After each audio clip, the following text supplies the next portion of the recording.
అక్క నాకు ఓకే అక్క, నేను పెళ్లి చూపులకు వెళ్తాను.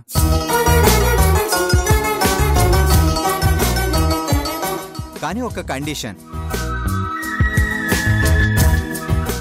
అమ్మాయి నాకు నచ్చితేనే పెళ్లి ఒప్పుకుంటాను.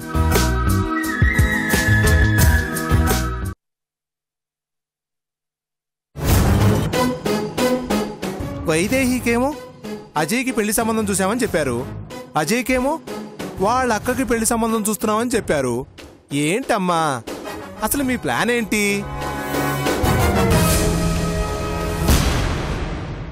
మీకు అర్థం కాకపోవడంలో ఆశ్చర్యం ఏమీ లేదులే మూర్తిగారు.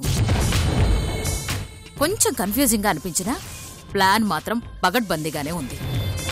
అదేదో కొంచెం నాకు కూడా చెప్పండమ్మా, టెన్షన్తో చచ్చిపోతున్నాను. చెప్తాను మూర్తిగారు, కంగారు పడకండి. పెద్దిరెడ్డి తెలుసో తెలియకో మనకొక గొప్ప అవకాశాన్ని క్రియేట్ చేశాడు. ఈ అవకాశాన్ని మనం సరిగ్గా వినియోగించుకోగలిగితే ఒకే దెబ్బకి 2 సమస్యల పరిష్కారం అయిపోతాయి. కాదు 2 కాదు 3.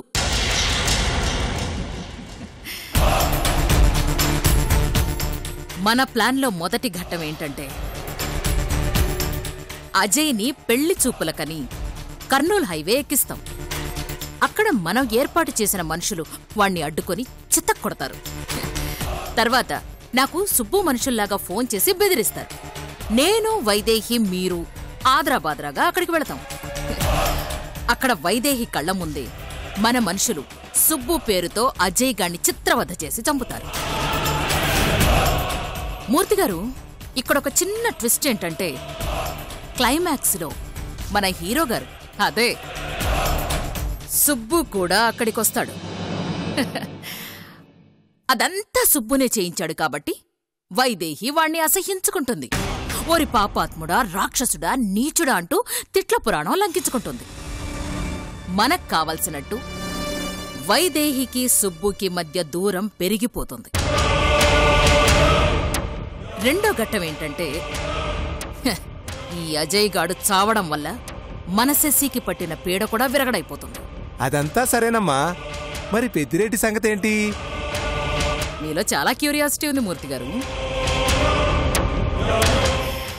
నేనన్న 3వ ఘట్టం అదే. చెప్తాను వినండి. చచ్చిన అజయ్ గాన్ని చూపించి మీ మేనల్లుణ్ణి ఆనంద్ స్నేహితుడైన సుబ్బు అటాక్ చేసి చంపేశాడు అని చెప్పామనుకోండి, ప్రాబ్లం టోటల్గా సాల్వ్ అయిపోతుంది కదా. ఆ అజయ్ గాడి శవాన్ని అట్నుంచటే పార్సల్ చేసేస్తే వాళ్ల తంటాలేవో వాళ్ళు పడతారు. ఇక మన హాయిగా ఇంటికొచ్చి కాలు మీద కాలేసుకుని వైదేహిని అడ్డం పెట్టుకుని ఆ సుబ్బుగాణ్ణి వేధించుకొని తింటూ సూర్యని విడిపించుకొని శశికి సూర్యకి పెళ్లి చేసి మన దారి మనం చూసుకుంటాం. ఇది జరగబోయేది. ఏమంటారు మూర్తిగారు?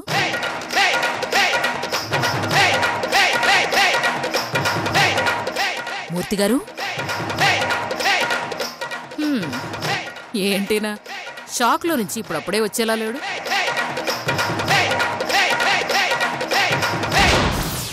వామ్మో, మామూలుగా ఉపయోగించలేదు బొర్రనే. ఇంత రాజకీయం ఎక్కడి నుంచి అబ్బిందో ఈవిడికి. అంటే అజయ్కి పెళ్ళవ్వాలనే శశమ్మ కోరిక ఇంకంతేనన్నమాట. పాపం.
అరే చిన్నా అన్నా ఉంగరాలు తెప్పించినావా? తెప్పించినానన్నా. అవును, పంతుల కోసం మనిషిని పంపినావు కదా? పంపించినానన్నా. ఆయన కూడా 1 గంటలో వచ్చేస్తానన్నాడు. స్వీట్లు పూలు అన్నీ వచ్చేసినాయి కదా? అన్నీ సిద్ధంగా ఉన్నాయన్నా. ఇంకేమన్నా మర్చిపోయినావేమో, గుర్తు చేసుకో. అట్టాగే అన్నా. సరే సరే. అరే లోపలికి వెళ్ళి ఆ కొబ్బరికాయలు పీసి తీయించు. అట్నయ్యా.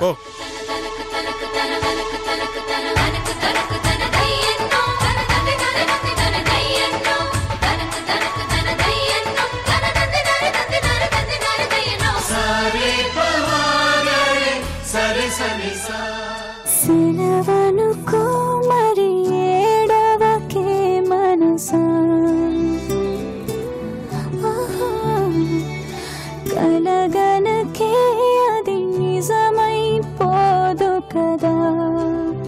ఈ దూరం ఏనాటికి చేరువవ్వను, ఈ మౌనం ఇంకెప్పుడు మాటలాడును.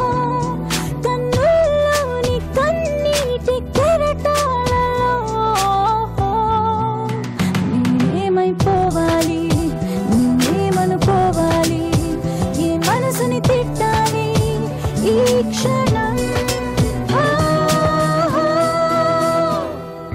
సెలవనుకో మరి ఏడవకే మనసా,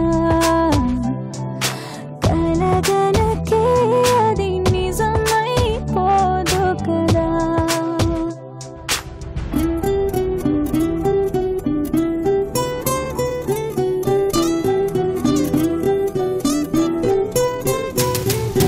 అనుకున్నా అనుకున్నా నాతోటే ఉంటావనుకున్నా, నాలాగే నీకు కూడా నేనంటే ఇష్టం అనుకున్నా. పిలిచానా రమ్మని, కసిరానా పొమ్మని, చివరికి ఆటలో అయిపోయా బొమ్మని. నువ్వు కాదంటే ఇక రానంటే, మన ఇద్దరి మధ్య ఇంకేం లేదంటే, నేనేమైపోవాలి, నిన్నేమనుకోవాలి, ఈ మనసుని తిట్టాలి ఈ క్షణం. అయ్యయ్యో, ఏంటమ్మా ఇంకా ఇలాగే ఉన్నావు? అవతల నిశ్చితార్థానికి టైం అవుతోంది. వెళ్ళి రెడీ అవ్వు. వెళ్ళమ్మా, వెళ్ళి త్వరగా రెడీ అవ్వు. వెళ్ళు, స్నానం చేసి త్వరగా రెడీ అవ్వు. అన్ని పనులు అలాగే ఉన్నాయి.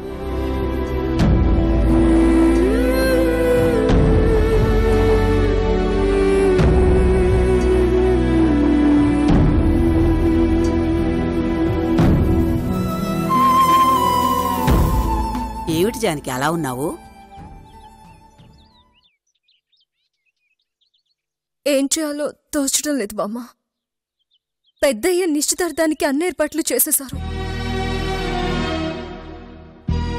పాపం వైశ్యుకి పెళ్లి ఇష్టం లేదు. నీకు తెలుసు కదా తనెంత బాధపడుతుందో. ఈ నిశ్చితార్థం ఆపాలంటే రాబోయే అబ్బాయితో మాట్లాడడం తప్ప ఇంకే మార్గం కనిపించడం లేదు బామ్మ. ఏమో జానకి, నాకైతే నువ్విందులో తలదోచకుండా ఉంటేనే బావుంటుందనిపిస్తుంది. పెద్దోళ్ళు నిర్ణయం తీసుకున్న తర్వాత మనం మధ్యలో మాట్లాడడం మంచిది కాదమ్మా.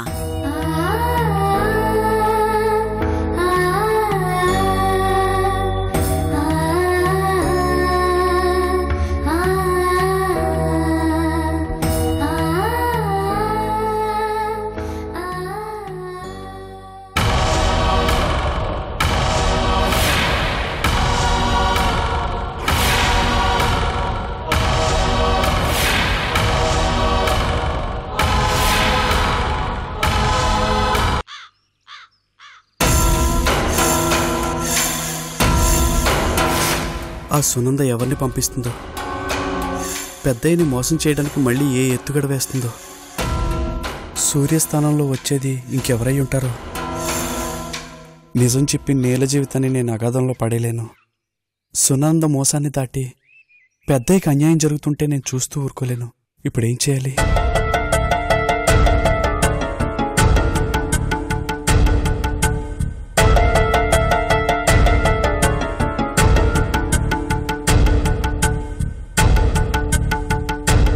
రే అంజీ, ఆడేం చేస్తున్నావురా? అన్న అరటిగెలలు తెమ్మని చెప్పినాడు కదా, ఏడబెట్టినావు? అయ్యో, అన్నీ తెచ్చాను గాని అట్టిగల సంగతి మర్చిపోయినాయా? రే ఏందిరా నువ్వు, పోయి తీసుకురాపో. అట్టగనయ్యా. తొందరరా.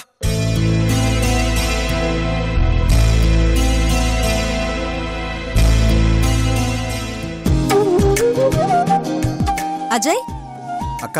అయ్యో ఈ షర్ట్ బాలేదురా. అరే బానే ఉందిగా. ఇదొకసారి ట్రై చేయి, వేసుకొని చూడు. షర్ట్ బానే ఉంది కదా.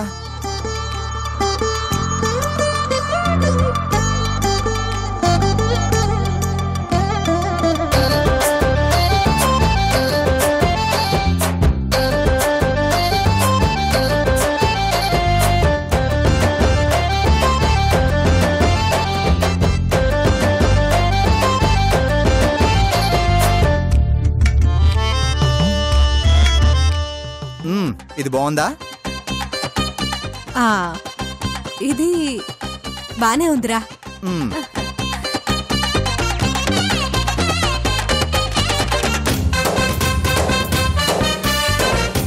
బాబు అజయ్, రెడీనా? త్వరగా బయలుదేరాలి. వాళ్ళు ఫోన్ కూడా చేశారు. వస్తున్నా ఆంటీ. రే అజయ్, తొందరగా వాచ్ పెట్టుకో, తీసుకో.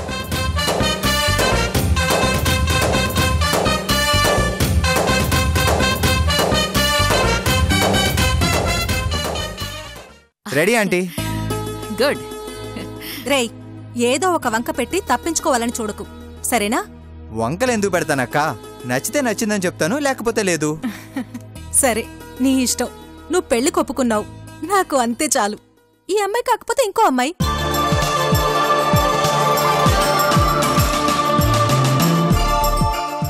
సరే అజయ్, నువ్వు పద, వర్జం వచ్చేస్తుంది.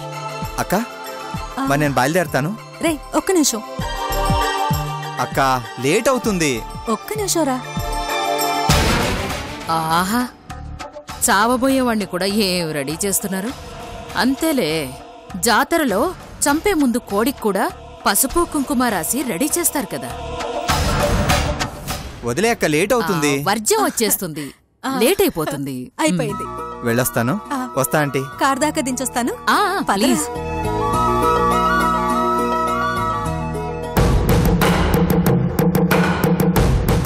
మమ్మీ, అజయ్ ఎక్కడికి వెళ్తున్నాడు? ఎవరో ఫ్రెండ్ పెళ్ళట, కర్నూలు వెళుతున్నాడు. అవునా?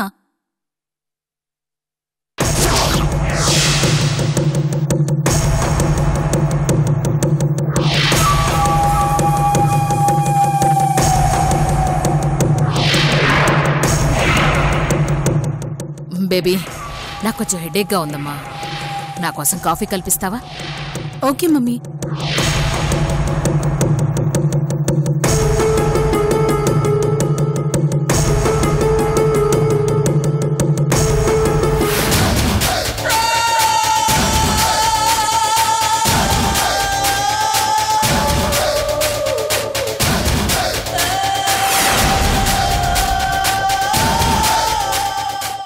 పాపం, శశమ్మని చూస్తుంటే చాలా బాధగా ఉంది. బయటికి వెళ్ళిన అజయ్ మళ్ళీ తిరిగి రాడని తెలిస్తే తన పరిస్థితి ఏంటో. కడుపులో బిడ్డను మోస్తున్నట్టుగా గుండెల్లో బాధను కూడా మోస్తూ బతకలేము.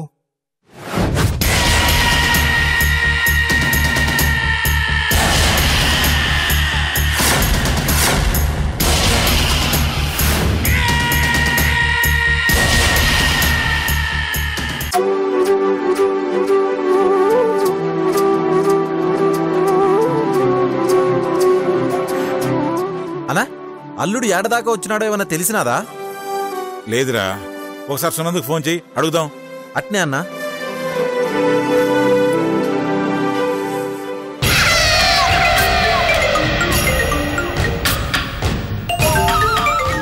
అన్నా, రింగ్ అవుతుండాది. చెప్పండి పెద్దిరెడ్డి గారు. ఏమ్మా, అల్లుడు బయలుదేరినాడా? ఇప్పుడే స్టార్ట్ అయ్యాడండి. ఇంకొద్ది గంటల్లో మీ ఇంట్లో ఉంటాడు. అదేంటమ్మా, మీరు రావడం లేదా? లేదండి, శశికి ఆరోగ్యం బాగాలేదు, అందుకే రాలేకపోతున్నాను. ఏమైనాదమ్మా? అమ్మాయి బాగానే ఉండదు కదా, ప్రమాదం ఏం లేదు కదా? అయ్యయ్యో, అదేం లేదండి. వైరల్ ఫీవర్ అన్నారు, కొంచెం జాగ్రత్తగా చూసుకోండి అన్నారు, అంతే. కొంచెం జాగ్రత్తగా చూసుకోండమ్మా, తగ్గిపోద్ది. నిశ్చితార్థానికి రాలేకపోతున్నందుకు నాకు బాధగానే ఉంది. నేను రాలేదని ఏమీ అనుకోకండి. దాని ఆరోగ్యం కుదుట పడితే వస్తాను, తప్పకుండా వస్తాను. అట్టాగే అమ్మా, జాగ్రత్త. అల్లుడు రాగానే నీకు ఫోన్ చేస్తాలేమ్మా. ఉంటానమ్మా. అలాగేనండి.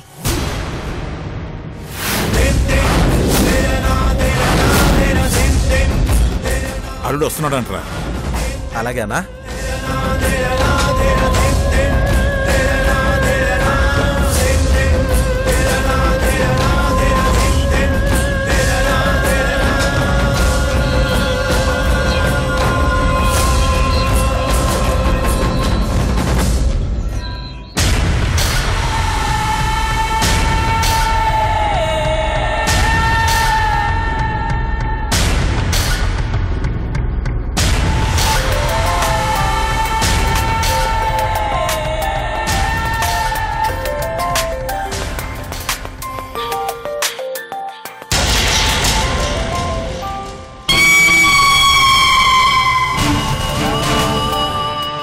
ఎవరు సుబ్బు?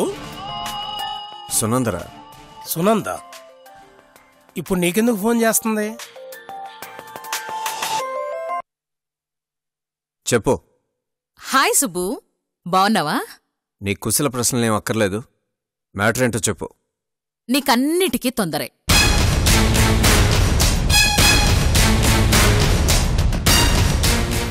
అందుకే నువ్వొక దానికోసం తొందరపడాల్సిన పరిస్థితి సృష్టించాను. అదేంటంటే, నేనిప్పుడు వైదేహి తమ్ముణ్ణి చంపేద్దామనుకుంటున్నాను.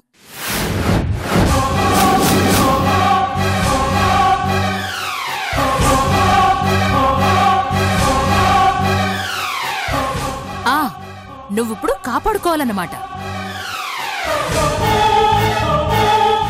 ఏంటి సుబ్బు, మాట పడిపోయిందా? కొంపదీసి మూర్చిపోయావా ఏంటి?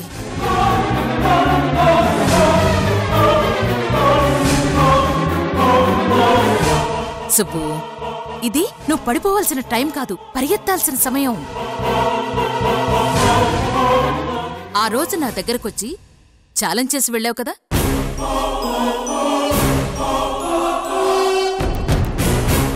ఈ రోజు తెలుస్తుంది నువ్వు ఏ పాటి సమర్థుడివో.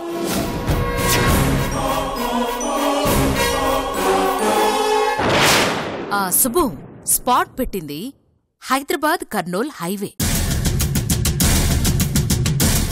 ఎక్కడ చంపుతున్నానో ల్యాండ్ మార్క్ చెప్పను, కానీ నువ్వు రాగలిగే చోటే రా. పరిగెత్తు, వెతుకు, వచ్చి నీ ప్రియమైన వైదేహి తమ్ముణ్ణి రక్షించుకో. సునంద, చంపేస్తాను. అదే సుబ్బు నేను చెప్తున్నాను, చంపేస్తాను. త్వరగా రా, వచ్చి కాపాడుకో.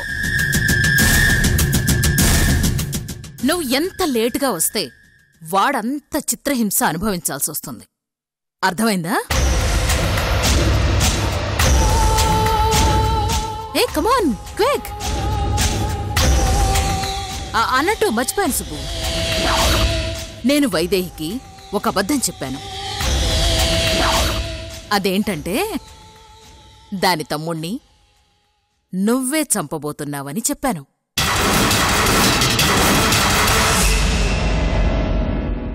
పాపం, తను తల్లడిల్లిపోతోంది. తల్లిలాగా పెంచింది కదా. వద్దు సునంద, వద్దు. వద్దు వద్దు వద్దు అని నేను కూడా నీకు చాలాసార్లు చెప్పాను, కానీ నువ్వు వినలేదు. దాని ఫలితమే ఇది. ఏం చేస్తాం, స్వయంకృతాపరాధం. సరే సుబ్బు, మాటలతో టైం వేస్ట్ చేయడం ఎందుకు, ఇంకా యాక్షన్లోకి దిగుదాం. Boy Subbu, come on start. పరిగెత్తు.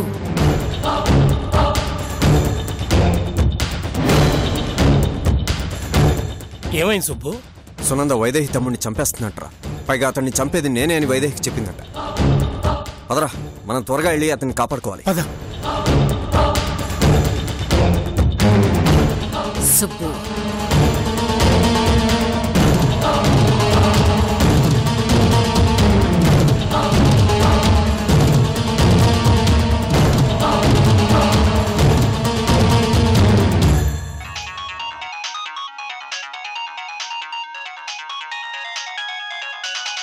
హలో, చెప్పండి మేడం. మీరు చంపాల్సిన వాడు బయలుదేరాడు. కార్ నంబర్ నోట్ చేసుకో. చెప్పండి madam. AP31 AP31 BK BK 0860. 0860. Okay madam. అంతా గుర్తుందిగా? గుర్తుంది మేడం. చెప్పింది చెప్పినట్టు జరగాలి, ఎలాంటి తేడా రాకూడదు. మీరేం కంగారు పడకండి మేడం, అంతా ప్లాన్ ప్రకారమే జరుగుతుంది. ఉంటాను మేడం. రే పదండ్రా.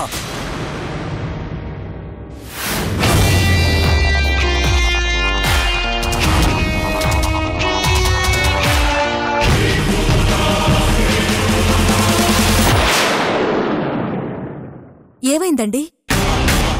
ఎవరిని చంపుతానంటున్నాడు? సుబ్బు, సుబ్బు మన అజయ్ని చంపేస్తానంటున్నాడండి.